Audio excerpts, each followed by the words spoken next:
Hi everybody, hope you're all having a good day there at Opiki, and understand this is part of the final tour where you're going around to those schools that haven't yet been on the chopping block and having a bit of a look around, which I'm sure the day's going really well. My purpose for the day, I think, is just to talk to you a little bit about Opiki School as far as what the contract's meant to us and where we've gone with that. To be honest with you, I mean, it was probably the best, without doubt, the best PD I've ever been involved with, and I think the real strength of it was with the collaborative nature of the contract and the fact that we had a school in Coley Street that was so experienced and knew what good practice looked like, and for us little country guys to sort of tag along with was really powerful, and so that was probably the real highlight for us to be involved with such a good strong group of schools, all there for the right reasons and looking to improve practice using that teacher inquiry model. Jan Thomas was absolutely fantastic in the way she worked with schools, and obviously together with Richard they worked really hard to bring the best for the cluster, and so thank you guys for that. Also the cluster principals and the teachers all did a fantastic job of really trying to get the best out of the 3 years, and it worked really well. As far as us, Opiki, when we started, we had the school had done quite a bit of work. Alistair Shaw, the previous principal, was pretty proactive in getting ICT into the school. We had 15 laptops which were in little buckets, and teachers basically booked those and used those when and where they could, which was reasonably regularly. We had some teachers who used them a lot, others who sort of thought they were a set of scales to stand on, but over time that sort of attitude changed, and by the time I started there they were really being used quite well. They'd already sort of had about 6 months of hard use prior to that, so the kids were reasonably au fait. But what we hadn't had, I guess, was the opportunity to go out and hear these top speakers and see good schools in action, and that was fantastic. Being able to go to some of those conferences, the Learning in Schools and You Learn, was just not something that a small school would normally be able to afford to do. So that was a key part of that contract.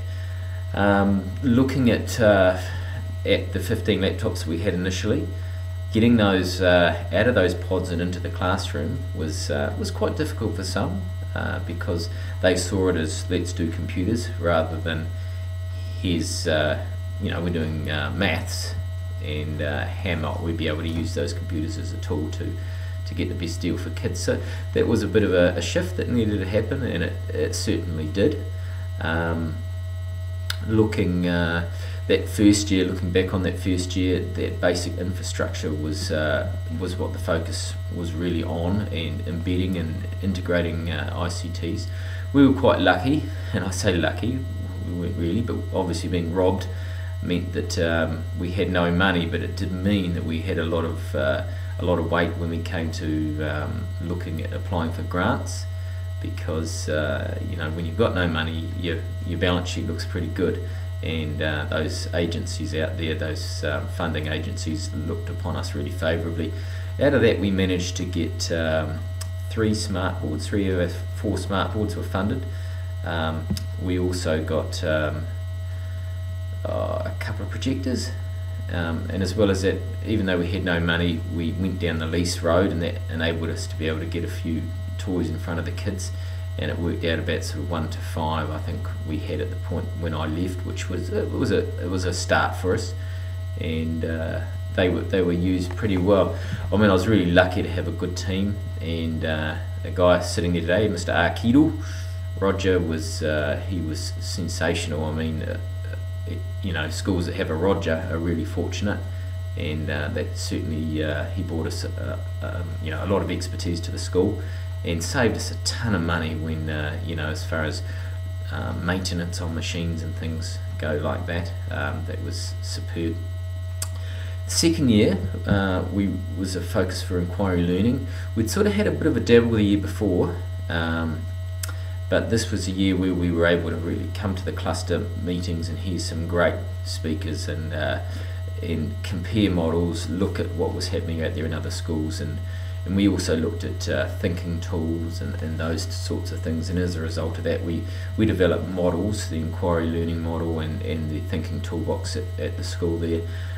They were really just a work in progress, and they may well have changed at this point, I'm not sure. But we had a teacher from Whakaronga who came over, Jo Wishnowski, who had a fair bit of expertise in inquiry learning as well, and she was a big influence on the model that we developed and used school-wide. And I think we were sort of getting some reasonable sort of stuff out of the kids towards the end of last year and in the early stages of this year, and I'm sure that's just continued to develop further.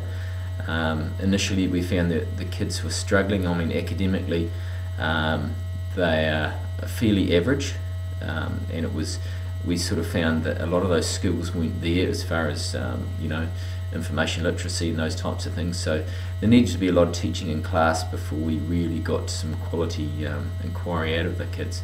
But there were some great skills that came from it as far as communicating with the outside world and those types of things. In the third year, it was really, we were looking more at our curriculum, and as a staff we did quite a bit of work as far as putting the curriculum together. It was still a work in progress, but we sort of made a start with it anyway, and it was sort of taking shape when I left.